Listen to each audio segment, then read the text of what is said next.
сакала прво да ве прашам за планот за економски раст. Вице-премиерот најави дека во наредните 3 дена ќе бидат целосно исплатени средствата за компаниите од првиот и од вториот столб.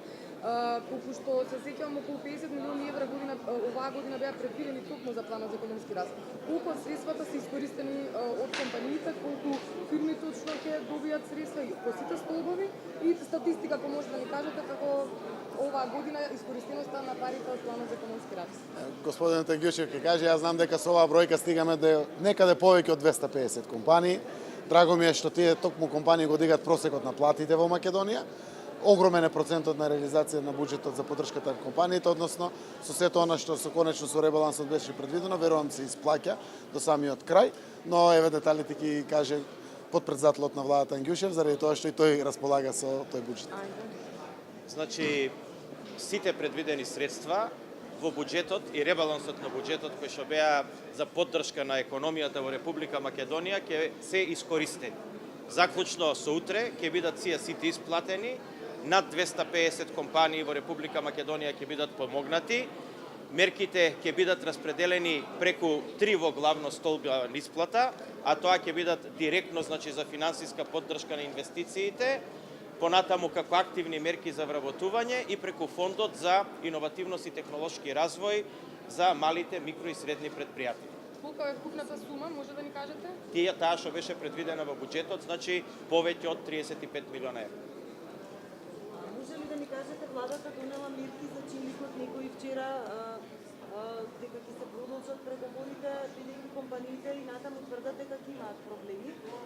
Какви одлуки се донесени и како ќе се реши проблемот? Дали може би владата може да им помогне на компаниите ако имаат такви проблеми како што најавува? Добро. И потпредседателот Ангјушев и потпредседателот Бујар Османи испратија две сериозни пораки дека фокусот на владата останува комплетно насочен кон поддршка на овие компании. Овие компании се Македонија, нашиот GDP, бруто домашен производ, нашите работни места на нашите граѓани и слично. И втората порака е дека не е навистина потребна некоја паничност.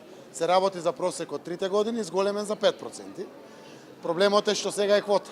И еден од друг се плашат генерално да не некој го зафати делот и на другите компании. Ние тука можеме да менеджираме, за да имаме правичност со сите и секако им стоиме целосно на располагање на компаниите да им бидеме сервис.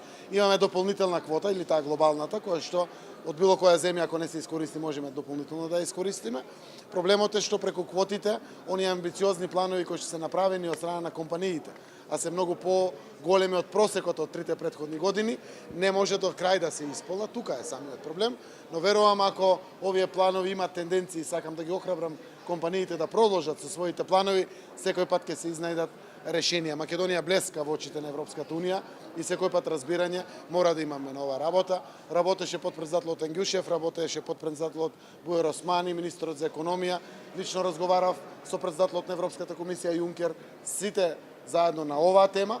Нашата амбасада е целосно посветена, имат дел од компаниите своји адвокатски тимови, помина и делот на инспекцијските контроли од страна на Европската унија кон компаниите дома и верувам дека на крајот сето тоа не смее да остане демотивирачки за самите компании.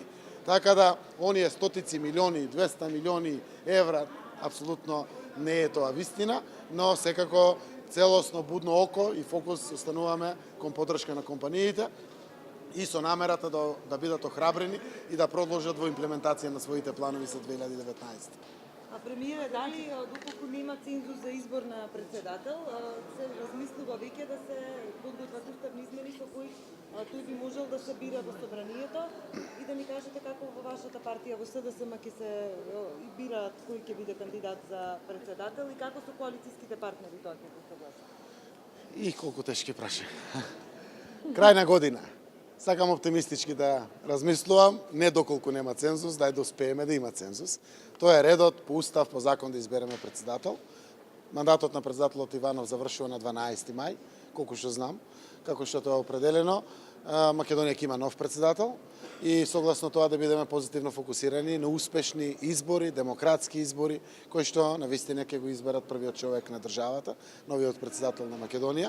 Секако можности постојат секакви ако тоа не се случи, но не би сакал ниту да размислувам, ниту да дебатирам за такви можности, заради тоа што прво почеток на годината, второ ниту разговарам во политичките кругови, ниту било каде, се додека не заврши парламентот со политичкиот процес, поврзан околу важната цела, тоа се уставните промени заради интеграциите на Македонија во Европската унија и НАТО. Верувам дека после празниците, после таа седница која што е закажана на 9-ти, токму ќе отвориме темите и ќе дадеме одговори на сите овие прашања. Но мојот директен одговор е дека верувам дека 40% цензус ќе се постигне во еден компетативен надпревар помеѓу повеќе кандидати, не само власт и опозиција, или левица и десница, или не знам како здружени, и слично да има лепеза граѓаните за избор, да може да изберат најдобро решение, заради тоа што се работи за председателот на нашата земја. И околу уставните и техничките бенефиции? Апсолутно ги поддржувам реакциите кои што излегува од пратениците, нема потреба од такви закони. Пратениците се застапници на граѓаните и тие се граѓани кои што добиле чест во еден мандат да ги застапуваат своите граѓани. Апсолутно ги поддржувам нивните реакции за целосно одбивање на вакви коментари и предлог некои идеи или решенија околу ваквиот закон и знам дека таквиот закон нема да се донесе. А околу уставните измени за името рековте 76 пратеници вчера на интервју. Толку потврдиле со кои што разговарам. Тоа не значи дека сите други одбиваат. Јас верувам дека ќе бидат навистина, може 85, 90, дај Боже и повеќе. Тоа е целта и затоа имаме вака инклузивен процес. Реков и кои се отприлика причините, допрва следува доставување на амандмани од страна на пратениците на уставните амандмани.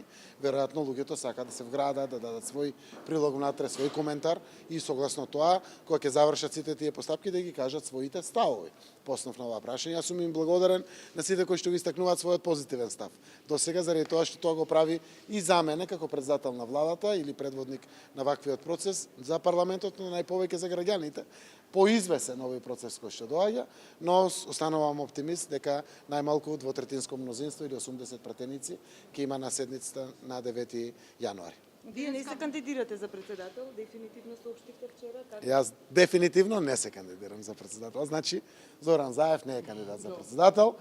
И убаво е да се разгледаат другите кандидати, да се коментира од страна на медиумите, од јавноста. Само така ќе се изнедри на површина најдобрата личност која што би била нашиот нов председател. Во собранието денеска се разрешуваат двајца министри. Може ли околу причините поради кои побарахте нивно разрешување и планирате ли поголема реконструкција на владата, бидејќи имаше и такви најави? Не планирам поголема реконструкција на владата, барем не за сега. Причините кои што се за разрешување на двајцата колеги се од страна на политичките партиципиенти во власта или нашите политички партнери, се донесени одлуки од страна на раководствата на тие политички партии и бараа соодветна замена.